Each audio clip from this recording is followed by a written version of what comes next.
महाकुंभ प्रयागराज के दौरान आतंकी हमले की धमकी दी थी। इसके लिए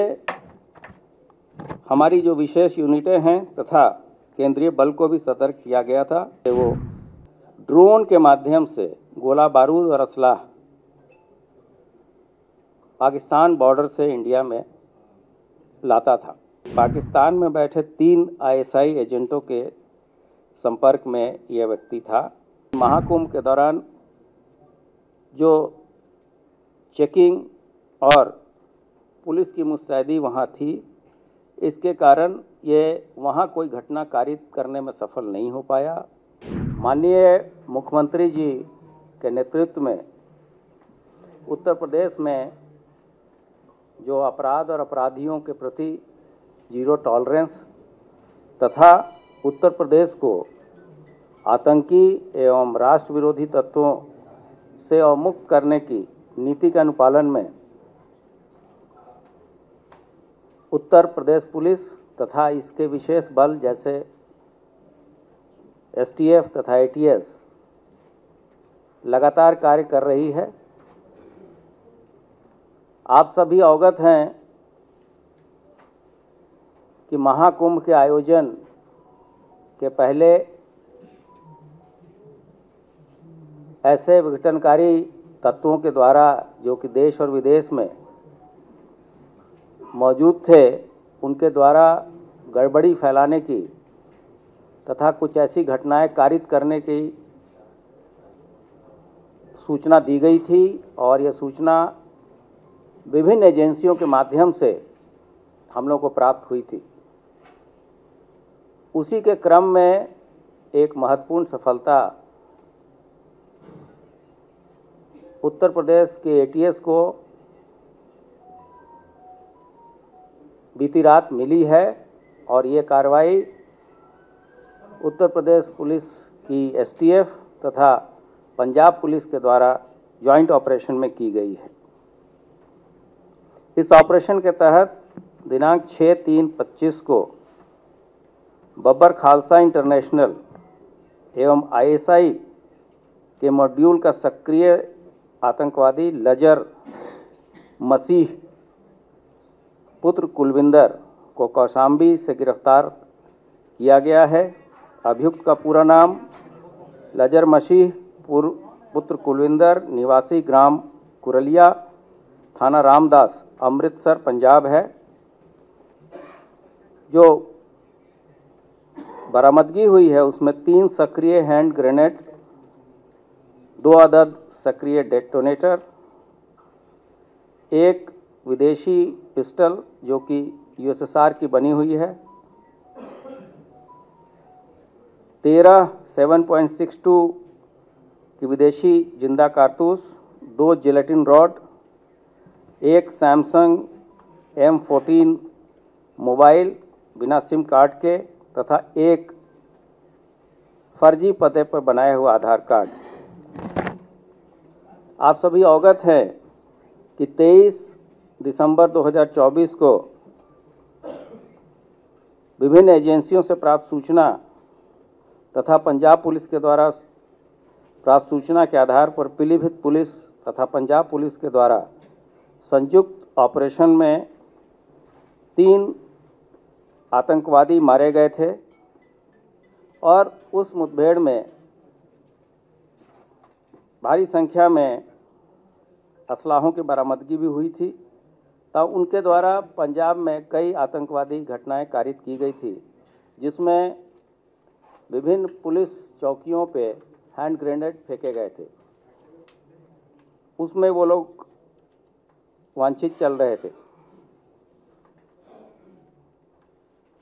इसके प्रक्रिया स्वरूप खालिस्तानी आतंकी गुरपतवंत सिंह पन्नू, जिसको पन्नू के नाम से जानते हैं और जो अमेरिका में न्यूयॉर्क में रहता है, तथा अन्य जो इनपुट हमारे पास आ रहे थे, उसके द्वारा उसने महाकुंभ प्रयागराज के दौरान आतंकी हमले की धमकी दी थी।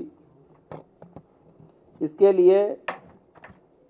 हमारी जो विशेष यूनिटें हैं तथा केंद्रीय बल को भी सतर्क किया गया था तथा इस तरह के जो भी अलर्ट्स आते थे समय समय पे आप लोगों के द्वारा भी जब क्वेरी होती थी तो हम लोग बताते थे कि हम लोग पूरी तरीके से इस पे काम कर रहे हैं और हमारी टीमें लगातार सतर्क थी। इस पर्टिकुलर ऑपरेशन के लिए हम लोगों ने एसटीएफ के जो अपर पुलिस अधीक्षक हैं लाल प्रताप सिंह और उनकी टीम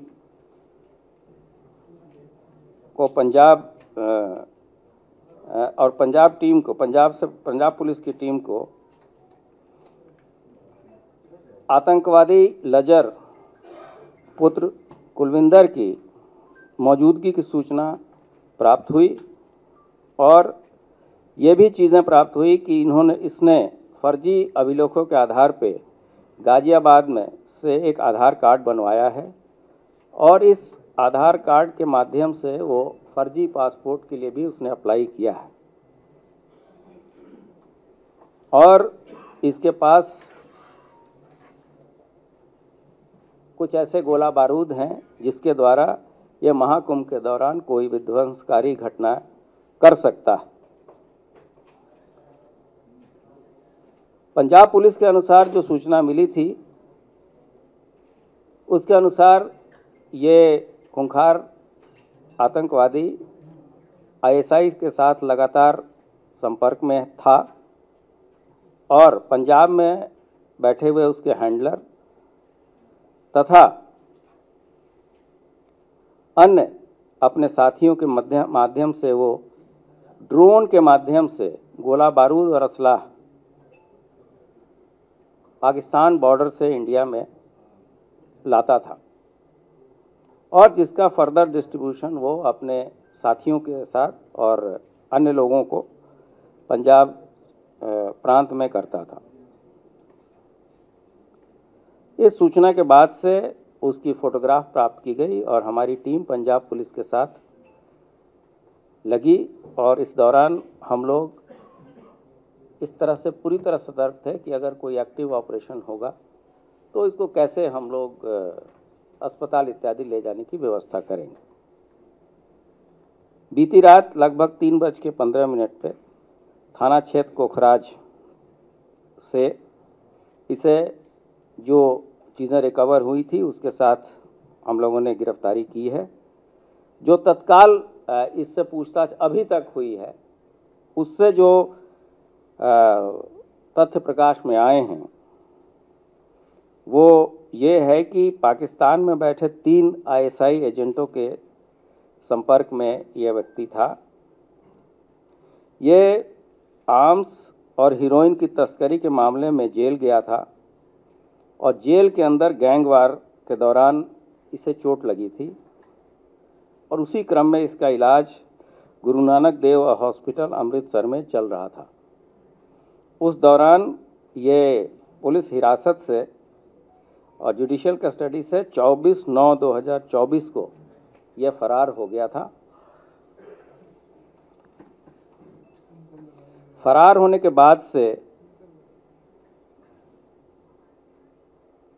23/10/2024 को बब्बर खालसा इंटरनेशनल के जर्मन बेस्ड मॉड्यूल का हेड जो स्वर्ण सिंह उर्फ जीवन फौजी के कहने पे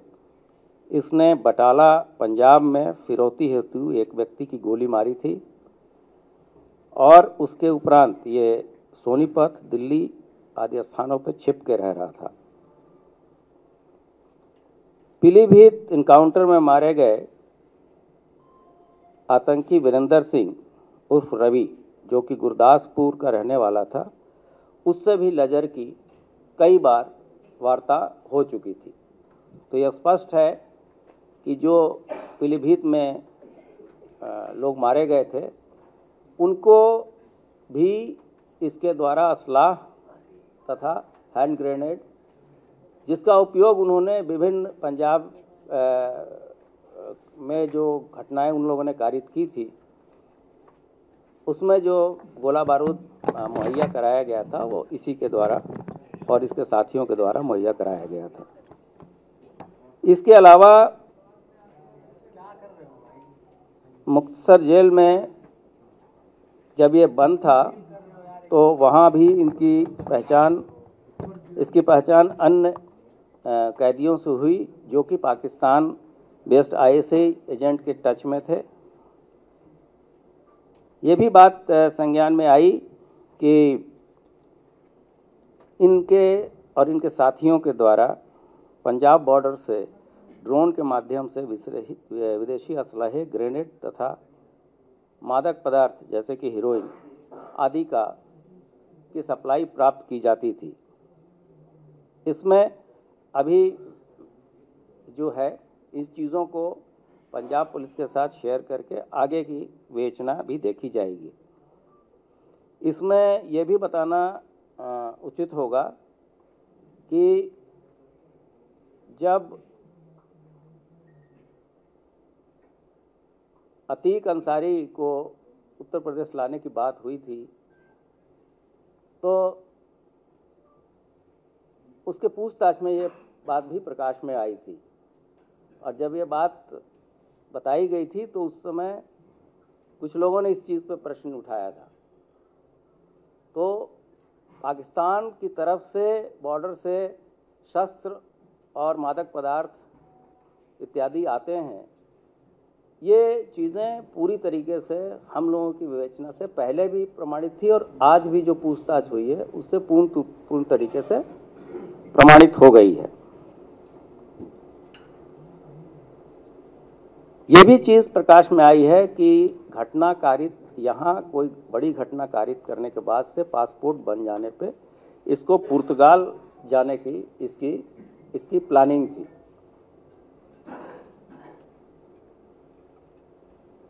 और पंजाब में पुलिस चौकियों पर हुए ग्रेनेड के हमले जिसकी जिम्मेदारी बब्बर खालसा इंटरनेशनल के जीवन फौजी उर्फ स्वर्ण सिंह ने ली थी,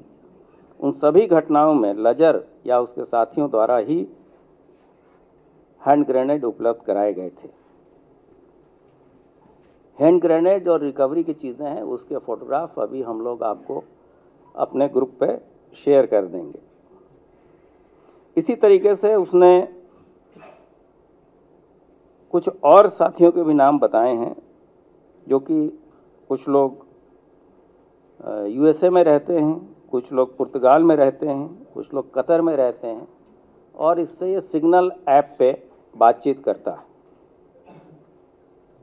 जैसा कि मैंने बताया कि इसकी प्लानिंग घटना के बाद पुर्तगाल जाने की थी, लेकिन महाकुंभ के दौरान जो चेकिंग और पुलिस की मुस्तैदी वहाँ थी, इसके कारण ये वहाँ कोई घटना कारित करने में सफल नहीं हो पाया, और इस दौरान वो कौशाम्बी, लखनऊ तथा कानपुर में जगह जगह बदल के इस दौरान ठहरा है। ये उसका कहना है। इन चीज़ों को हम